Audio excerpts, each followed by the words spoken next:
Wuthering Heights by Emily Brontë, Volume 1, Chapter 13. For 2 months the fugitives remained absent. In those 2 months Mrs. Linton encountered and conquered the worst shock of what was denominated a brain fever. No mother could have nursed an only child more devotedly than Edgar tended her. Day and night he was watching and patiently enduring all the annoyances that irritable nerves and a shaken reason could inflict. And though Kenneth remarked that what he saved from the grave would only recompense his care by forming the source of constant future anxiety, in fact that his health and strength were being sacrificed to preserve a mere ruin of humanity, he knew no limits in gratitude and joy when Catherine's life was declared out of danger. And hour after hour he would sit beside her, tracing the gradual return to bodily health, and flattering his too sanguine hopes with the illusion that her mind would settle back to its right balance also, and she would soon be entirely her former self. The first time she left her chamber was at the commencement of the following March. Mr. Linton had put on her pillow in the morning a handful of golden crocuses. Her eye, long stranger to any gleam of pleasure, caught them in waking, and shone delighted as she gathered them eagerly together. "These are the earliest flowers at the Heights," she exclaimed. "They remind me of straw-thaw winds and warm sunshine, and nearly melted snow. Edgar, is there not a south wind, and is not the snow almost gone?" "The snow is quite gone down here, darling," replied her husband. "And I only see 2 white spots on the whole range of moors. The sky is blue, and the larks are singing, and the becks and brooks are all brimful. Catherine, last spring at this time, I was longing to have you under this roof. Now I wish you were a mile or 2 up those hills. The air blows so sweetly, I feel that it would cure you." "I shall never be there but once more," said the invalid. "And then you'll leave me, and I shall remain forever. Next spring you'll long again to have me under this roof, and you'll look back and think you were happy today."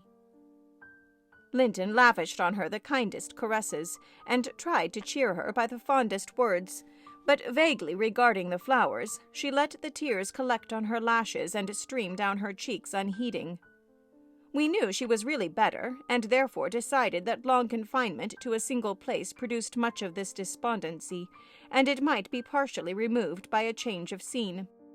The master told me to light a fire in the many-weeks deserted parlor, and to set an easy-chair in the sunshine by the window, and then he brought her down, and she sat a long while enjoying the genial heat, and, as we expected, revived by the objects round her, which, though familiar, were free from the dreary associations investing her hated sick-chamber.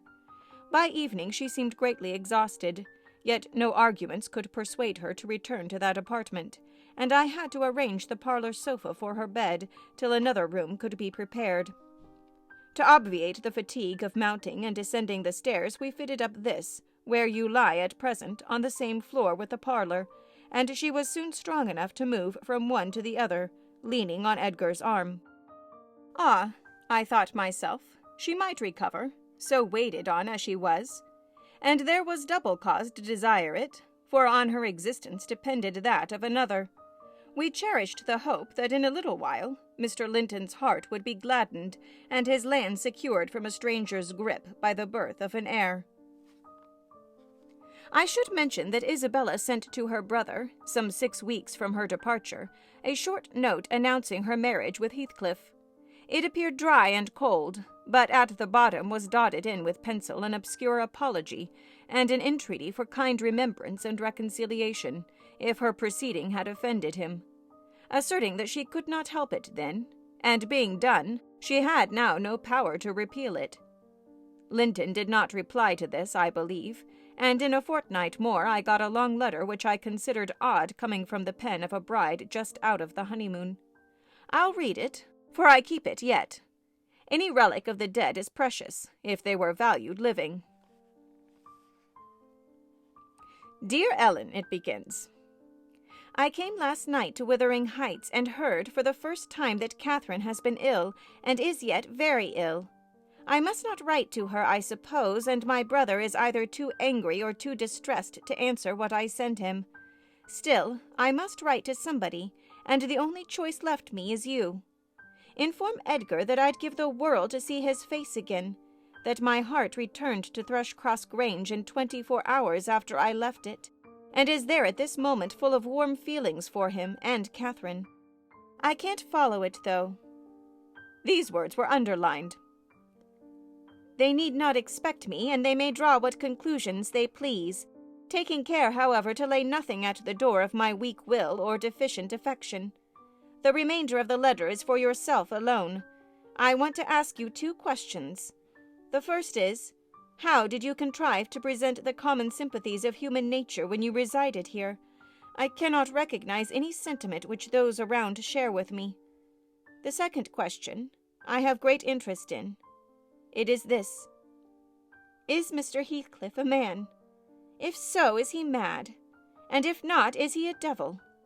I shan't tell my reasons for making this inquiry, but I beseech you to explain, if you can, what I have married. That is, when you call to see me. And you must call, Ellen, very soon. Don't write, but come, and bring me something from Edgar. Now, you shall hear how I have been received in my new home, as I am led to imagine the Heights will be. It is to amuse myself that I dwell on such subjects as the lack of external comforts. They never occupy my thoughts, except at the moment when I miss them. I should laugh and dance for joy if I found their absence was the total of my miseries, and the rest was an unnatural dream.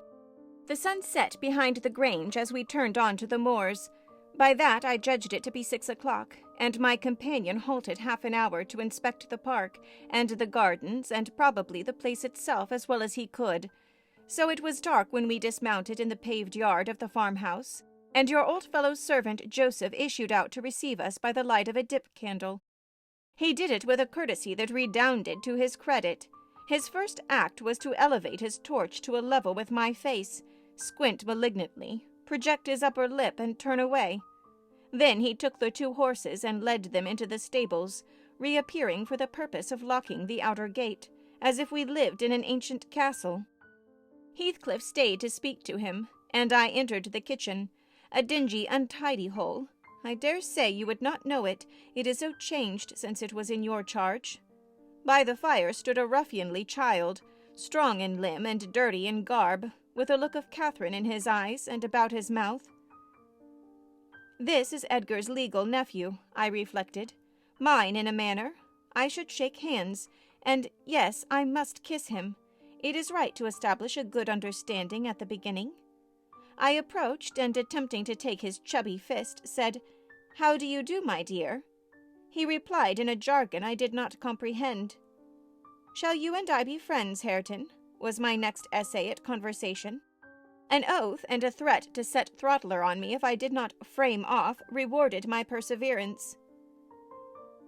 "Hey, Throttler, lad," whispered the little wretch, rousing a half-bred bulldog from its lair in a corner. "Now, wilt to be ganging?" he asked authoritatively. Love for my life urged a compliance. I stepped over the threshold to wait till the others should enter. Mr. Heathcliff was nowhere visible, and Joseph, whom I followed to the stables, and requested to accompany me in, after staring and muttering to himself, screwed up his nose and replied, "Mim, mim, mim. Did ever Christian body hear out like it? Minchin' and munchin'. I can out tell what ye say." "I say, I wish you to come with me into the house," I cried, thinking him deaf, yet highly disgusted at his rudeness. "Nor to me. I'll gettin' summat else to do," he answered, and continued his work, moving his lantern jaws meanwhile, and surveying my dress and countenance. The former a great deal too fine, but the latter, I'm sure, as sad as he could desire, with sovereign contempt. I walked round the yard and through a wicket to another door at which I took the liberty of knocking, in hopes some more civil servant might show himself. After a short suspense it was opened by a tall, gaunt man, without neckerchief and otherwise extremely slovenly. His features were lost in masses of shaggy hair that hung on his shoulders, and his eyes, too, were like a ghostly Catherine's, with all their beauty annihilated. "What's your business here?" he demanded grimly. "Who are you?" "My name was Isabella Linton," I replied. "You've seen me before. I'm lately married to Mr. Heathcliff, and he has brought me here, I suppose by your permission." "Is he come back, then?" asked the hermit, glaring like a hungry wolf. "Yes, we came just now," I said, "but he left me by the kitchen door, and when I would have gone in, your little boy played sentinel over the place and frightened me off by the help of a bulldog." "It's well the hellish villain has kept his word," growled my future host, searching the darkness beyond me in expectation of discovering Heathcliff. And then he indulged in a soliloquy of execrations and threats of what he would have done if the fiend had deceived him.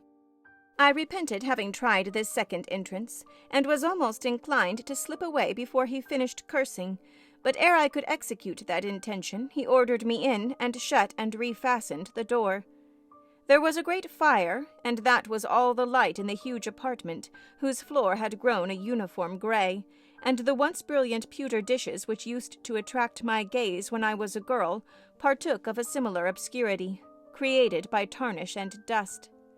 I inquired whether I might call the maid and be conducted to a bedroom. Mr. Earnshaw vouchsafed no answer. He walked up and down with his hands in his pockets, apparently quite forgetting my presence, and his abstraction was evidently so deep, and his whole aspect so misanthropical, that I shrank from disturbing him again. You'll not be surprised, Ellen, at my feeling particularly cheerless, seated in worse than solitude, on that inhospitable hearth, and remembering that 4 miles distant lay my delightful home, containing the only people I loved on earth, and there might as well be the Atlantic to part us, instead of those 4 miles. I could not overpass them. I questioned with myself, where must I turn for comfort, and, mind you don't tell Edgar or Catherine, above every sorrow beside this rose preeminent, despair at finding nobody who could or would be my ally against Heathcliff. I had sought shelter at Wuthering Heights, almost gladly, because I was secured by that arrangement from living alone with him. But he knew the people we were coming amongst, and he did not fear their intermeddling. I sat and thought a doleful time. The clock struck 8 and 9, and still my companion paced to and fro, his head bent on his breast, and perfectly silent unless a groan or a bitter ejaculation forced itself out at intervals. I listened to detect a woman's voice in the house, and filled the interim with wild regrets and dismal anticipations, which at last spoke audibly in irrepressible sighing and weeping. I was not aware how openly I grieved till Earnshaw halted opposite in his measured walk, and gave me a stare of newly awakened surprise. Taking advantage of his recovered attention, I exclaimed, "I'm tired with my journey, and I want to go to bed. Where is the maidservant? Direct me to her, as she won't come to me." "We have none," he answered. "You must wait on yourself." "Where must I sleep, then?" I sobbed. I was beyond regarding self-respect, weighed down by fatigue and wretchedness. "Joseph will show you Heathcliff's chamber," said he. "Open that door. He's in there." I was going to obey, but he suddenly arrested me and added in the strangest tone, "Be so good as to turn your lock and draw your bolt. Don't omit it." "Well," I said, "but why, Mr. Earnshaw? I did not relish the notion of deliberately fastening myself in with Heathcliff." "Look here," he replied, pulling from his waistcoat a curiously constructed pistol, having a double-edged spring knife attached to the barrel. "That's a great tempter to a desperate man, is it not? I cannot resist going up with this every night and trying his door. If once I find it open, he's done for. I do it invariably, even though the minute before I have been recalling 100 reasons that should make me refrain. It is some devil that urges me to thwart my own schemes by killing him. You fight against that devil, for love, as long as you may. When the time comes, not all the angels in heaven shall save him." I surveyed the weapon inquisitively. A hideous notion struck me. How powerful I should be possessing such an instrument. I took it from his hand and touched the blade. He looked astonished at the expression my face assumed during a brief second. It was not horror, it was covetousness. He snatched the pistol back jealously, shut the knife, and returned it to its concealment. "I don't care if you tell him," said he. "Put him on his guard and watch for him. You know the terms we are on, I see. His danger does not shock you." "What has Heathcliff done to you?" I asked. "In what has he wronged you to warrant this appalling hatred? Wouldn't it be wiser to bid him quit the house?" "No," thundered Earnshaw. "Should he offer to leave me, he's a dead man. Persuade him to attempt it, and you are a murderess. Am I to lose all without a chance of retrieval? Is Hareton to be a beggar? Oh, damnation! I will have it back, and I'll have his gold, too, and then his blood, and hell shall have his soul. It will be 10 times blacker with that guest than ever it was before." "You've acquainted me, Ellen, with your old master's habits. He is clearly on the verge of madness. He was so last night, at least. I shuddered to be near him, and thought on the servant's ill-bred moroseness as comparatively agreeable. He now recommenced his moody walk, and I raised the latch and escaped into the kitchen. Joseph was bending over the fire, peering into a large pan that swung above it, and a wooden bowl of oatmeal stood on the settle close by. The contents of the pan began to boil, and he turned to plunge his hand into the bowl.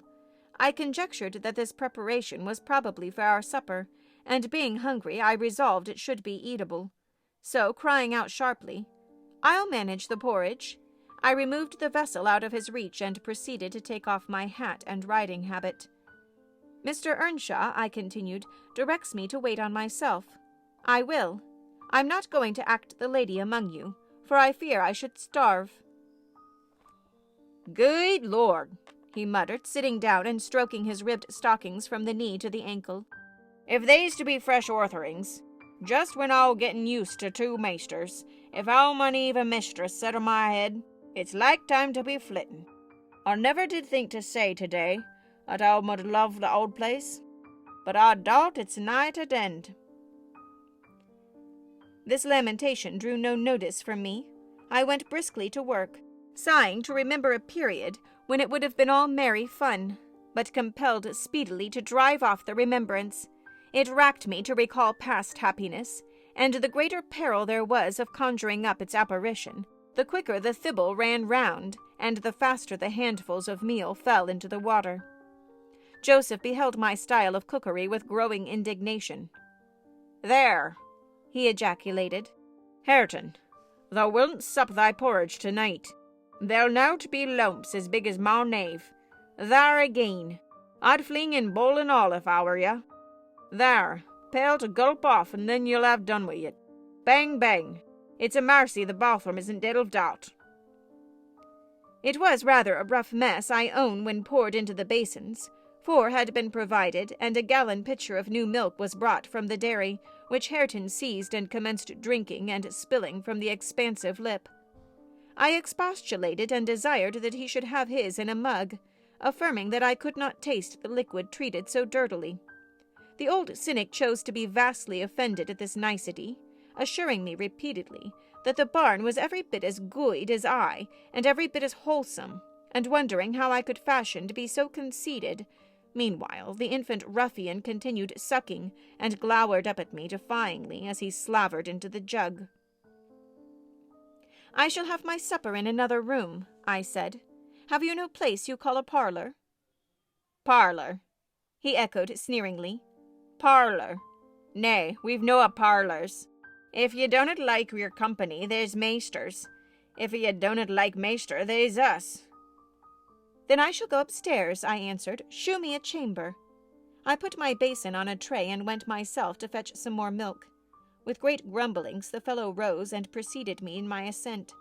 We mounted to the garrets, he opening a door now and then to look into the apartments we passed. "Here's a rum," he said at last, flinging back a cranky board on hinges. "It's weel enough to ate a few porridge in. There's a pack of corn in the corner there, meaterly clane.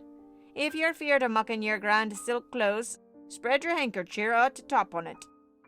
The room was a kind of lumber hole smelling strong of malt and grain, various sacks of which articles were piled around, leaving a wide bare space in the middle. "Why, man," I exclaimed, facing him angrily, "this is not a place to sleep in. I wish to see my bedroom." "Bedroom?" he repeated in a tone of mockery. "You see all the bedrooms there is. Yon's mine." He pointed into the second garret, only differing from the first in being more naked about the walls, and having a large low curtainless bed, with an indigo-colored quilt at one end. "What do I want with yours?" I retorted. "I suppose Mr. Heathcliff does not lodge at the top of the house, does he?" "Oh, it's Maister Heathcliff's you're wanting," cried he, as if making a new discovery. "Couldn't ye ha' said so at onst? And then, I mud ha' telled ye. But all this work, but that's just one ye cannot see. He allays keeps it locked, and nobody ever mills on it but hisself." "You've a nice house, Joseph," I could not refrain from observing, "and pleasant inmates, and I think the concentrated essence of all the madness in the world took up its abode in my brain the day I linked my fate with theirs. However, that is not to the present purpose. There are other rooms. For heaven's sake, be quick and let me settle somewhere."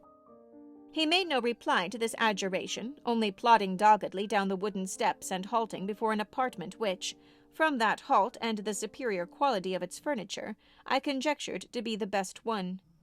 There was a carpet, a good one, but the pattern was obliterated by dust. A fireplace hung with cut paper dropping to pieces. A handsome oak bedstead with ample crimson curtains of rather expensive material and modern make, but they had evidently experienced rough usage. The valances hung in festoons, wrenched from their rings, and the iron rod supporting them was bent in an arc on one side, causing the drapery to trail upon the floor. The chairs were also damaged, many of them severely, and deep indentations deformed the panels of the walls. I was endeavoring to gather resolution for entering and taking possession, when my fool of a guide announced, "This 'ere is de Maister's."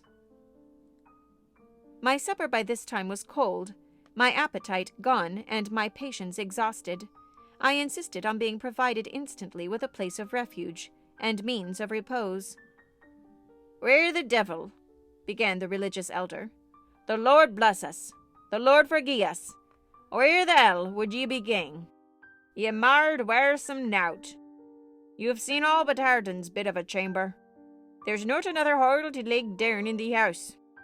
I was so vexed I flung my tray and its contents on the ground, and then seated myself at the stair's head, hid my face in my hands, and cried. "Ick, ick!" exclaimed Joseph. "Weel done, Miss Cathy. Weel done, Miss Cathy. Howsiver, the master shall just tunnel him over the broken pots, and then we's hear summit. We's hear how it's to be. Good for nowt maddling. Ye deserve pinin' for this to Christmas. Flinging the precious gifts of God under the foot to deflay some rages. Bud, awesome mister, even if ye shew your spirit lang, will Heathcliff bid such bonny ways, think ye? I no but wish he might catch ye in that plisky. I no but wish he may." And so he went scolding to his den beneath, taking the candle with him, and I remained in the dark. The period of reflection succeeding this silly action compelled me to admit the necessity of smothering my pride and choking my wrath and bestirring myself to remove its effects. An unexpected aid presently appeared in the shape of Throttler, whom I now recognized as a son of our skulker. It had spent its whelphood at the Grange, and was given by my father to Mr. Hindley. I fancy it knew me. It pushed its nose against mine in a way of salute, and then hastened to devour the porridge while I groped from step to step, collecting the shattered earthenware and drying the spatters of milk from the banister with my pocket-handkerchief. Our labors were scarcely over when I heard Earnshaw's tread in the passage. My assistant tucked in his tail and pressed to the wall. I stole into the nearest doorway. The dog's endeavor to avoid him was unsuccessful, as I guessed by a scutter downstairs and a prolonged piteous yelping. I had better luck. He passed on, entered his chamber, and shut the door. Directly after Joseph came up with Hareton, to put him to bed. I had found shelter in Hareton's room, and the old man, on seeing me, said, "There's room for both of ye and your pride now, us I think, in the house. It's empty. Ye ma have it all to yourseln, and him as always makes a third is such ill company."